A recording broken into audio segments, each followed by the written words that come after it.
work since elementary school. I was always that one who showed up to school with a duffel bag selling juice and candy to classmates. I started out very young. As a teenager, she brewed, bottled, and sold her grandfather's recipe for sweet tea out of the trunk of her car. And then one day she realized she had to do more. I had to look fear in the face and said, never again will you sell tea from the trunk of your car. If you're going to sell it, it's got to be in a store. And now, her product is sold in more than 800 stores nationwide. Naila Ellis Brown always had dreams of becoming an entrepreneur. She thought, as many do, that she first had to go to college to make those dreams come true. But when she calculated how much debt she'd be in by the time she graduated, she quickly realized college wasn't maybe the best move. So she took a chance, and Ellis Island Tea was born. I think he would be extremely proud. Yeah. Naila Ellis Brown never met her great-grandfather, Cyril Byron, but she knew everybody loved his Jamaican sweet tea. My great-grandfather, who was a Jamaican immigrant, who came into America through Ellis Island, which is part of the reason we named it Ellis Island Tea. And the other part is my maiden name is Ellis, and we just felt it was meant to be, to call it Ellis Island Tea. Her family would make the tea on holidays and special occasions with one specific directive from her great-grandfather. Before he died, his instructions were for this recipe to be sold and not told, which means put it on the market. Naila describes herself as always having an entrepreneurial spirit. As I started out in elementary school, I went to Nataki Taliba, and they had this store called Taki Town, and they taught us entrepreneurship. And we had a little store in the closet, and you can only earn Taki dollars by good behavior. It wasn't real money, and I worked the store for the first time. I remember like yesterday, and I fell in love with that exchange.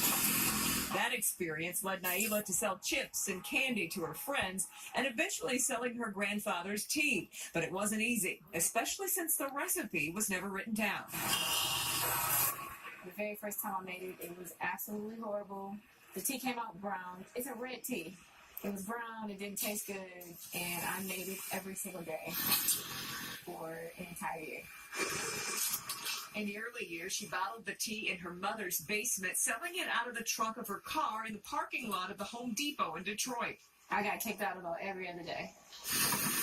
And when security was circled a lot, they would see me coming and know who it was when I was pulling in. And sometimes they would act like they didn't see me, and then sometimes they would kick me out. But she soon realized that she needed to do more, and that more scared her to death.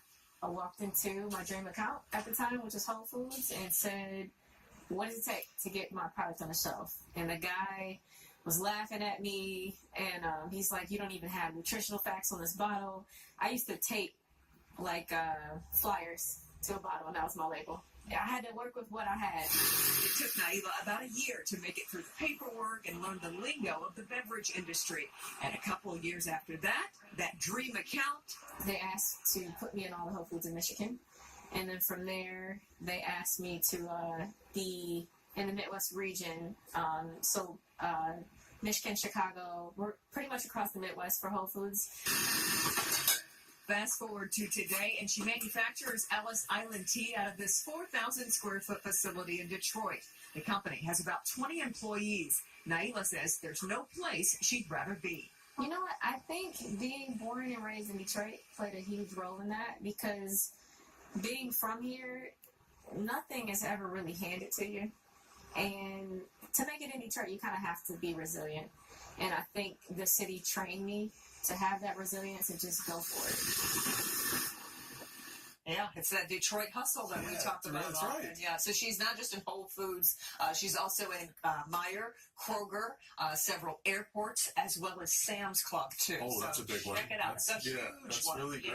Yeah. The whole idea of Jamaican sweet tea has got to be just sort of people go, oh, I gotta give that a Unique. try. Exactly. It's really unique. That's really great. We wish her well. Yeah, here's a look at what's coming up Sunday night at 11.